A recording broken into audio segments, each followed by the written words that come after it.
The Mellow Vibe Show.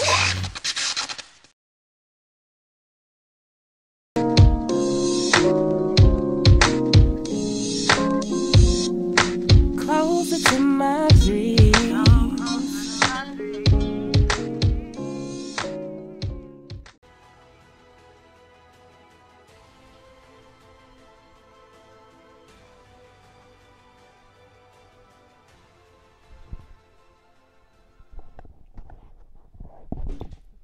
And we are back. We're vibing out right now on the Mellow Vibe Show, of course. We're vibing out with the brothers from Blue Collar Hustle. What's up, gentlemen?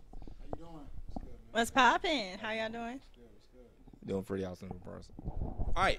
So we got a chance to sit down and watch a clip from the upcoming episodes. It's supposed to air on the 2nd. Tell us a little bit about the series itself.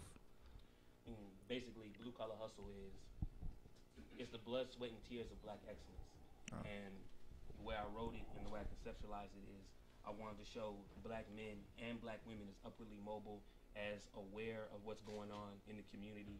I don't like, when I turn on TV and I turn on movies, honestly, I don't like what I see when it comes to portrayals of African Americans and black men and women, you know. Yeah. So I wanted to create something, you know, with my brothers that really showed us in a different light, that showed us as we really are. I wanted to tell our story, which is the real story.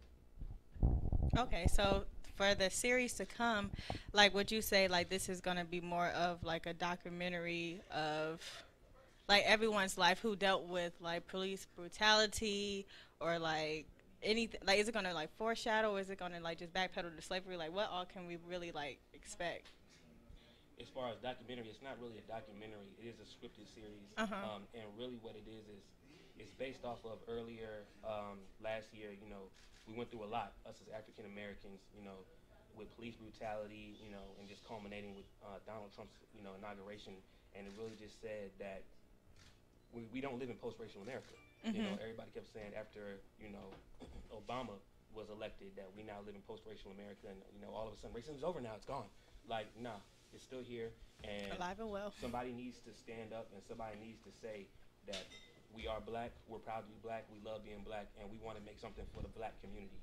And it was really just inspired by Quentin. You know, he had an album that was coming out last year, and I really just wanted to help him, you know, put his album out. And the album really just inspired me to sit down and write the series. Okay. Well, too, so you said you don't like a lot of things that's, like, happening in light right now.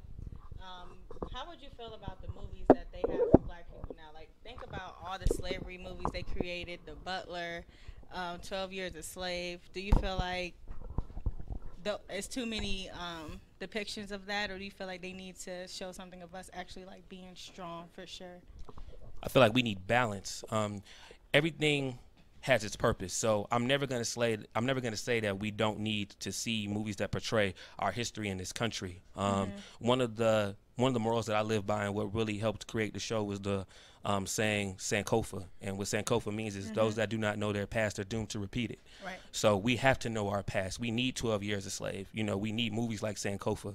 You know, we need those movies and portrayals, but we also need balance. So what really just helped me, again, when I wrote that clip, I was listening to Killer Mike, and I was listening to Common, and, you know, Common said, you know, see black people in the future. We weren't sent here to rob a lucha. We hold these truths to be self-evident. You know, all lives matter, including black Americans. That's what we need to see, you know. So it's about the past and how's that past going to lead to a better future. And that's what we're trying to do. We're trying to bridge the gap. Most definitely. That was deep. That's real. All right, your shirt you're rocking right now. So powerful. I'm like, that's powerful. he's That's not something that we playing all no need to games. hear as people. Because I remember, I guess kind of piggybacking on that point. I remember watching the Birth of a Nation, the Nat Turner story. And I just remember saying, I was so indifferent about it because the sense was, I know this story. There are definitely people out here that need to hear this story. But watching it, it felt so over the top for somebody that's ever seen and heard and understands the story. Like, do you feel like we need to consistently put that in our faces? Like, hey, this is what happened. Never forget. Or do you feel like as if once you know the story, we need to be able to move forward in a more balanced way? Like, what's your thoughts on that? So I'll tell it to you like this. Every year since about 5th grade, we learned about Anne Frank. Every single year.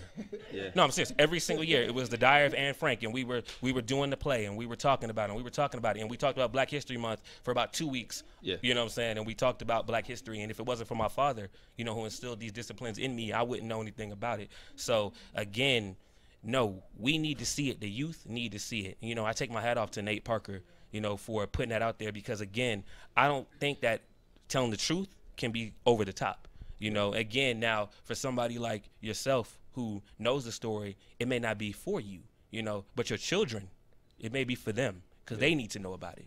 So that's how I feel about that. True. Right. So with the Blue Collar series, are we expected to watch that on YouTube, or how else are we just YouTube right now? Yeah, as of right now, it's coming out on YouTube. It's premiering February the 12th. February the 12th. Okay, so it would just be on there like at midnight, or like what? Right at midnight, 12? So we actually will be filming our 3rd episode during the premiere. So I'll probably push the button early that morning, probably around 8 a.m. because after that, we'll be filming all day.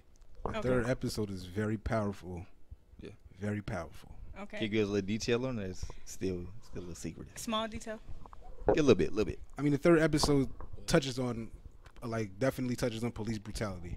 So that's basically, I mean, I can't really give too much about the episode, but that's basically what it touches on, and it definitely digs deep into it, and it tells all of our stories of our backgrounds and where we come from, and we all just let you know about our stories about police brutality, basically. All right, so for each, you say it's such. These are personal stories? Yes. Every story that will be in that episode is true. Okay. Can y'all give a little detail about your own personal experience with dealing with the police? I'll start with you. I mean, who hasn't had a bad experience with dealing with the police? I mean, especially being black or African American. Like you said, in 6 shots, that episode, which would be episode 3, is going to be powerful. And the story I tell in the episode is basically a situation that really happened when we was at a high school party, and you know, the police pulled me over for, you know, claiming that someone looked like they didn't have a seatbelt on or whatever. And that incident, that small little step, went to something that was, you know, big, huge, you know, something that was blown out of proportion, where they, you know, he called for backup, and, you know, we looked suspicious because the way we dressed, the way we looked, you know, but we were just, you know, young kids just trying to have a good time and have fun, and the situation escalated to a point where it didn't have to go. So when you see that episode, I really go into detail about that situation, but that was a real crazy experience for me, and it really changed my scope on things. You know, in the way I view police. So when I see these incidents that happen on, you know, television, when we talk about, you know, Philando Castile, and we talk about, you know, the Trayvon Martins, all these incidents that, you know, a lot of these cases gone with, you know, justice not being served, it really hurt my heart. When I see Trayvon Martin, I feel like I lost a little brother or something, you know. So I think everybody can relate to it. Everybody can connect to it, especially when we come from the same place, you know. So, yeah. My story, like, I can't even really call it police brutality. You know, where I come from, I'm from New Jersey, Essex County, Montclair, New Jersey. And, you know, where I come from, everybody's outside on the block. Like, we outside, you feel me? So 24 hours of the day, police is just running down, you know, frisking people, get on the wall, like, just, you know, stuff like that. That's basically my story with police, is just always basically just fucking with us for no reason. Excuse my French. That's what it is, though. But that's basically what it is. Like, why are you touching us? Like, why are we going through this? That's basically my story with the police. Is it just, we could be outside every day and then they just pull up and just hop out on us. That's basically my story with the police. Right. What about you?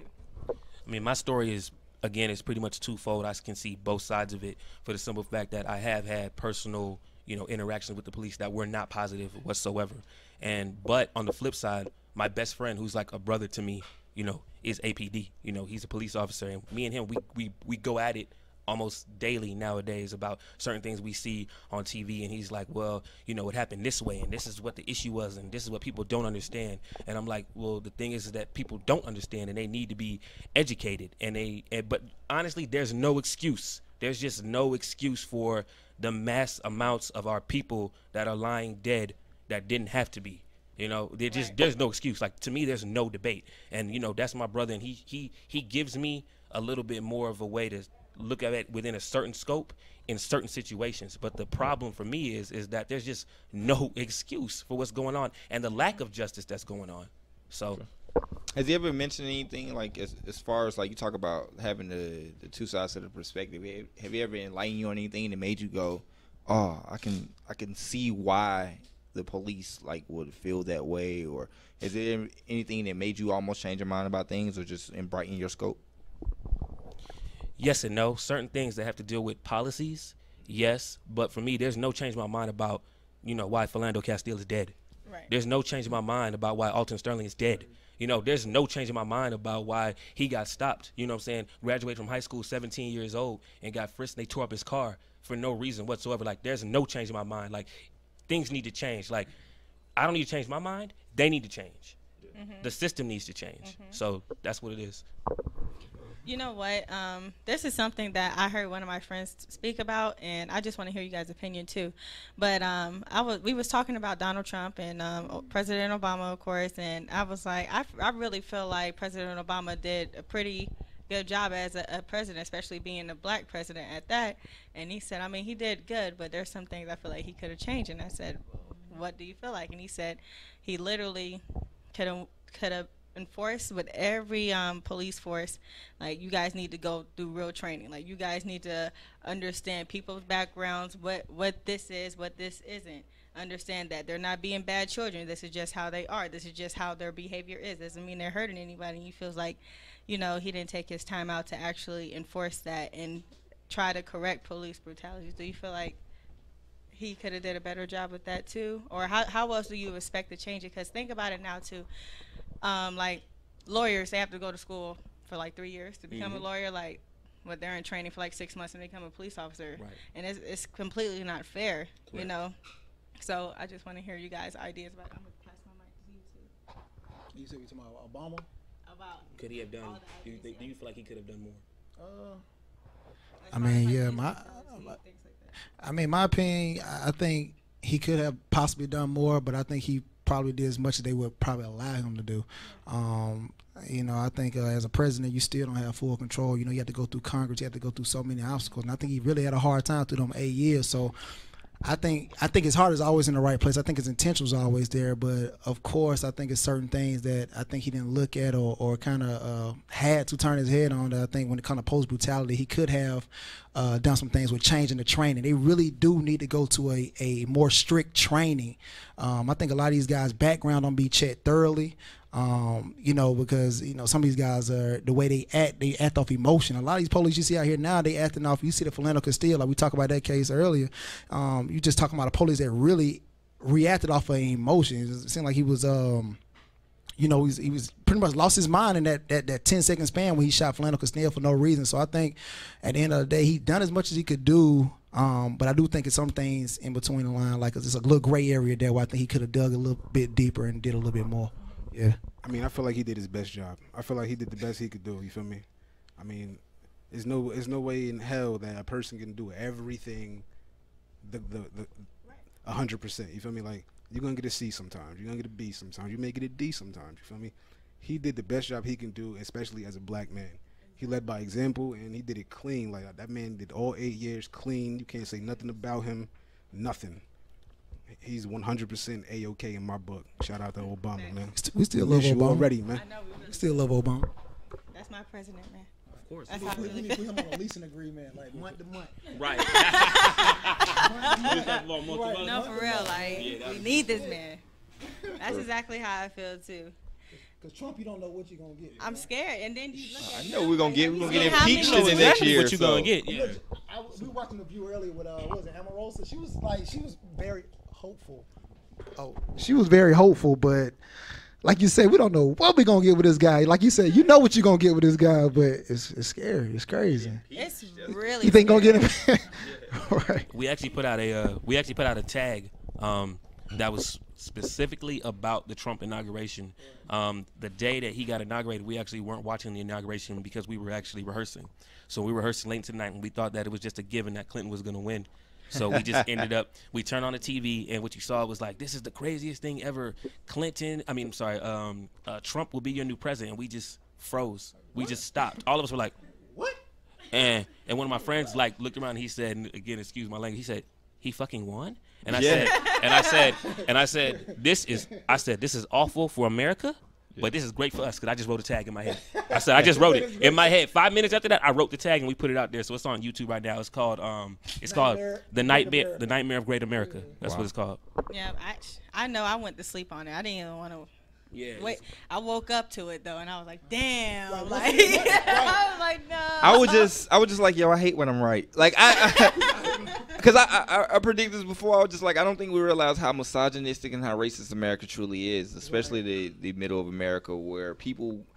It felt weird because nobody wanted to say out loud they would vote for Trump because of the values that he presented. But I think a lot of people internally really felt like they heard him and was like, yo, somebody's speaking for us right now. I mean, just like a lot of cops won't say out loud that they're going to shoot you dead in the street, but it happens. Yeah. Yeah, I don't think there's a single cop out there that you'll say, yeah, I purposely, you know what I want to do? I want to kill some black men today. Right. But it could be. Let's kill some Negroes. Yeah.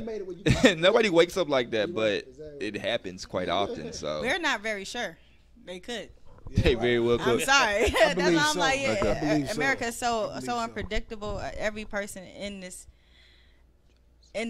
states is just unpredictable. Like you never know who's gonna shoot up schools. Like you don't know. Like it's just too much shit going on. Point blank period. But you know, we getting ready to vibe out with you guys a little bit longer. I just want you guys to actually shout out your social medias where we can find the series, where we can find you guys. You can find us on Facebook at Blue Collar Hustle. You can find us on Twitter and Instagram at BCH_web series. Once again, that's Twitter and Instagram at BCH_web series. And yeah, all the updates, our YouTube videos. We have about 12 videos. We have 6 character profiles. That's basically all the starring characters of the show. Just basically gives like a little background of the type of person that they are, of their characters or whatever. And they just, it's basically like a spoken word kind of speech kind of. And it's, you know, Alonjay, he wrote the whole thing. It's just amazingly done. And it's basically all facts. Like when he wrote my part, it's really who I am. Right. When he wrote his part, it's really who he is. His part is really who. That's exaggerated a little bit. Nah. Like, did you know who they were? Like, how did you guys met and you just felt out who they were? Yo, like, okay, well, this story is so crazy. You want to tell it? Yeah, because it started with the music, right? So It started with the music. Go ahead. it started with a demo. So it started with a demo. I was working on my new project because you know I do music. I came and did an interview with you guys. And so I gave him the demo. We all worked at Best Buy Miami, right? So I gave him the demo, and I was like, yo, just listen to it. But you know how people, everybody in Atlanta raps, do music. So, you know, they taking him like, man, whatever. I'll listen to it when I get a chance. So, yeah, he looked at me like, I know he ain't finna listen to this shit. So he ended up listening to it when he took it to the house, and he fell in love with the record, and it was just rough. So he came back to work and he said, yo, man, you really got talent. He said, who pushing you? You got a manager? I was like, nah, for the last couple of years, I've pretty much been doing this on my own. I got a little crew with me, but, you know, I'm pretty much just out here grinding and trying to make a name for myself. So we just end up clicking. I've been knowing him for a while, too. We kind of clicked on music. Like, the conversation was always about hip-hop and good rap music. They always talk about the Jay and Nas battle, which y'all got to check out episode 1 because it's a dope scene consisting of the Nas, Ether, and Jay-Z takeover battle, which is super dope. I think y'all will enjoy that. So we got together, we met up, and we formed this clique, this alliance, the League. You know, that's what we call ourselves, the League. And Jabari said, you know, I got another idea. He kept saying, yo, I need y'all to come to my house. I'm like, man, what is he talking about? You know, I wasn't really paying attention to Jabari because, you know, sometimes he talk. But he's a genius in my opinion. So he said, heck, I got this script. So we went to the house and we read this Blue Collar Hustle script. He wrote it, and it was based off the stories I've told him, the experience Sosa told him. And it was incredible when I read it, but I'm like, to myself, I'm like, how this gonna get done? We gotta find a director. We gotta find places to shoot this. Like, this is not gonna happen. So I didn't really believe in it at first. But when I seen how passionate he was so passionate about getting the story out. He said, man, I got a director. And we got the funds for this. We finna knock out episode 1. I'm like, yo, this is finna happen. This is really finna happen. And, you know, we finna really tell this story and this powerful message. And we here today with a release date, February 12th, Sunday, episode 1 of Blue Collar Hustle. And I just think it's amazing. I've been a part of so many things in my life, you know, sports, you know, many different things in my life. But this right here is very serious. Like What's the most tighter alliance? I'm not even gonna lie. Like, you know, when we were filming and doing everything we were doing, it was like cool, you know. But then once we seen the footage of the first episode and we watched the first episode, I'm like, yo, this is real. Like, this is really a TV show. Like, it's really real. It's not no bullshit. Like, it's real, for real, for real. Alonjay, in my opinion, is a genius. I had to give this man credit for his writing. I mean, he's always humble about his, everybody's pretty much humble about their work, but I got to give him his just due. You really did a phenomenal job, and I appreciate you, putting us on board on this project and your vision. I love it. All right, awesome. Well, thank you guys for vibing out with us today. Oh, yeah, I got to shout out my wife. Go ahead. Shout out my wife, Sarah Cruz. I love you. All my kids. Beautiful. Shout out all the people that's definitely following us and showing us love and supporting us, because we definitely appreciate it. We're coming. We not playing. February 12th. It's not a game. Oh, Soldier Story too. Oh yeah, Soldier Story on iTunes and everything. Yeah, and on SoundCloud in a couple days. Yeah. I'm Jose Torres, by the way. I'm Jose Torres. I play Jose Torres. Okay. You feel me? Most definitely, sir. Ladies and gentlemen, with Blue Collar Hustle, the web series. Check that out on YouTube. It will be premiering February 12th, 2017. Coming up. We are y'all vibing out with the Mellow Vibe Show. We're about to jump out of here real quick. When we come back, when we sitting down talking to the Fly Mind Poets, and then we're going to get in the Blessed Artist Corner. We'll be back in just a little bit. Thank y'all for tuning in. Blue Collar Hustle. Ladies and gentlemen, you're now tuning into the very best. It's yours truly, Jazzy Fizzle, Fizzle, Fizzle. And this is In-State Radio, man. Tune in, baby. Oh, boy. Yeah, it's the young God, Fresh Ali, Fresh Prince of East Atlanta, checking in one time with the Mellow Vibe Show at Instinct Radio. Y'all come get some of these good vibes, man.